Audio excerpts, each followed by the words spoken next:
Hi, Beacon Mathematicians. It's Mr. O'Sullivan. Today we're going to be looking at lesson 1-3, conditional statements.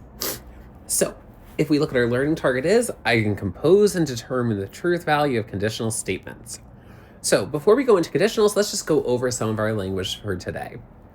If we look, it says, if you study for your exam, then you will pass your exam.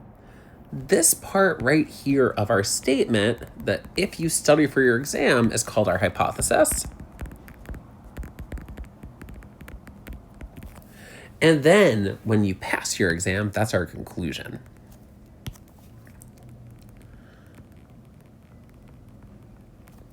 So let's fill in our blanks. A conditional can be written in the form if-then, with the hypothesis after the word if, and the conclusion written after the word then. So the hypothesis leads to the conclusion. We also can call the hypothesis like a premise. So premise leads to a conclusion. Now, similar to what we did yesterday with our notation with like and or for conjunctions and disjunctions, we read this as if P then Q, and it's simply written with an arrow like this. So P to Q. We can also say that P implies Q. Now, let's look at some truth values because this part of the activity we're just doing in class. It says, what's the truth value? So use the following sentences to help you complete the truth table for your conditionals with your partner.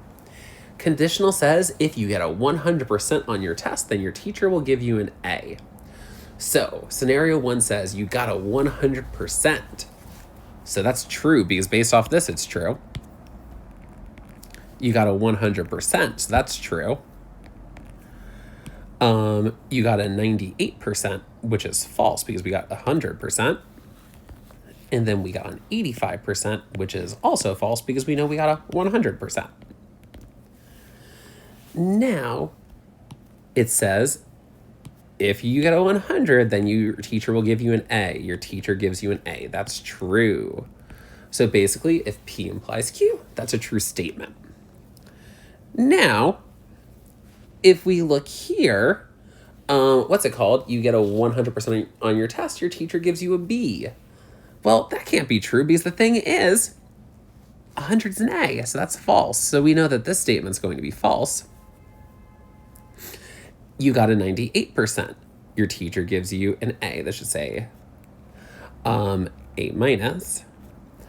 So that would also be true because the thing is, if you think that 98% is like an AA minus. And then in our last scenario, it says you got an 85%, so your teacher gives you a B. Well, if we think about it, we're not really sure what the B is, so that's also going to be a true statement. But the thing is, if you remember, based off what we said in class, the only time a conditional is false is if your true statement in the beginning implies a false statement. So the only time a conditional is false is when it goes from true to false. And how I remember that is basically truly false. Another way I remember it is tuna fish. So if I have tuna fish, it's not good. Now, let's go into the back and look at some of our fancy related conditionals. So when we have the conditional, that's basically saying we have our hypothesis and then our conclusion. So I created one myself. It says, if I buy coffee, then I will be happy. So now let's look to see how we would do the converse. That's just basically when we swap our hypothesis and conclusion. So converse is sort of like what you learned in algebra, the commutative property, where we just change the order. So basically Q comes first, P comes second. So when I have this, we're basically saying, if I am happy, then I will buy coffee.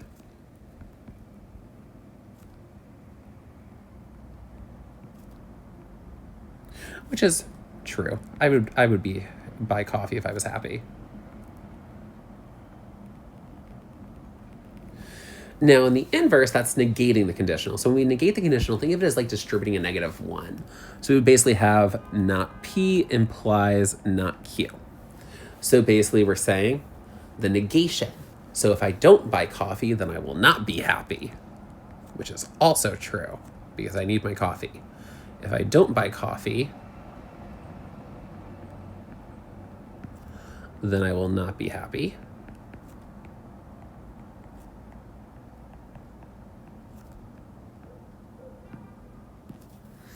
And then the contrapositive, that's when we swap and negate.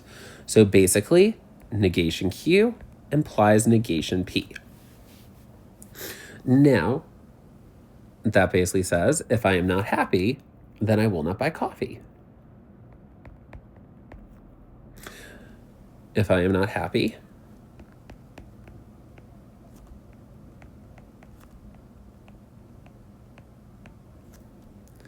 then I will not buy coffee.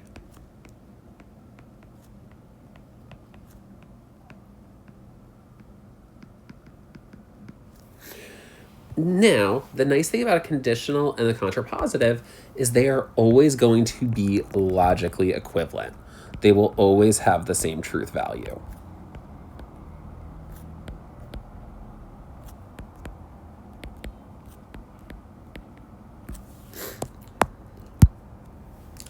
Okay, so now let's look at our truth table. So remember, we know the conditional is false when it's true implies false. So if it's true implies true, it's true. True implies false, so false. But if false implies true, it's true. And if it's false implies false, it's true. Now, the converse. So we're going to be looking at it differently now. So Q to P. So we go this way. So true to true is true. False to true is true. True to false is false. And then false to false is true.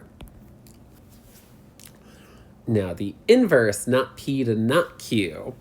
So if we think about it, I'm just going to put this in blue now to make it easier for myself. So false, false, true, true. So that's my not P, and then my not Q.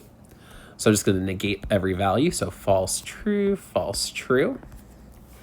So if I do not P implies not Q, so false implies false, that's true. If I do false implies true, that's also true. If I do true implies false, hey, I got another tuna fish, so that's going to be false. And then if I do true implies true, that's true. Now, the contrapositive is going to be the exact same thing as my conditional, and let's see why. So if I do not Q implies not P, so go backwards, so false implies false, that's true. If I do true implies false, that's false. If I do false implies true, that's true. And if I do true implies true, that's also true. So if we look, the conditional is always going to have the same truth value as your contrapositive, which I think is pretty cool in math because it looks like it's going to be something totally different, but it's the exact same value every single time. So now let's look at this example. It says, if you live in Brooklyn, then you live in New York. So let's write the converse. So that's when we change our order. So if you live in New York, then you live in Brooklyn.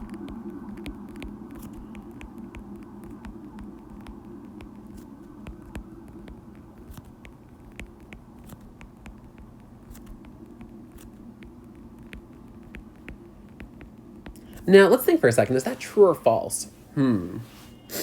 Well, that's for sure false. Because my counterexample could be, I live on the Upper East Side, or I live in Astoria, or something like that. Okay?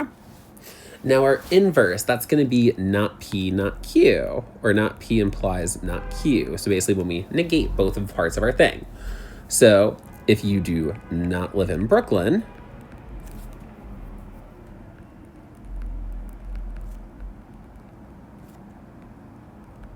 then you do not live in New York.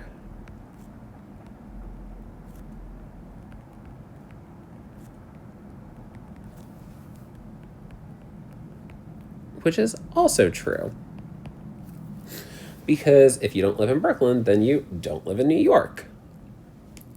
Now, the contrapositive is going to be, if you do not live in New York, then you do not live in Brooklyn. Because that's when we change order and we negate both. So if you do not live in New York,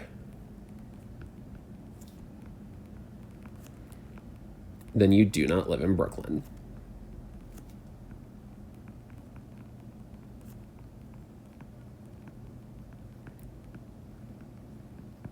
and that's true. Okay, so that's our video for lesson 1-3, conditional statements.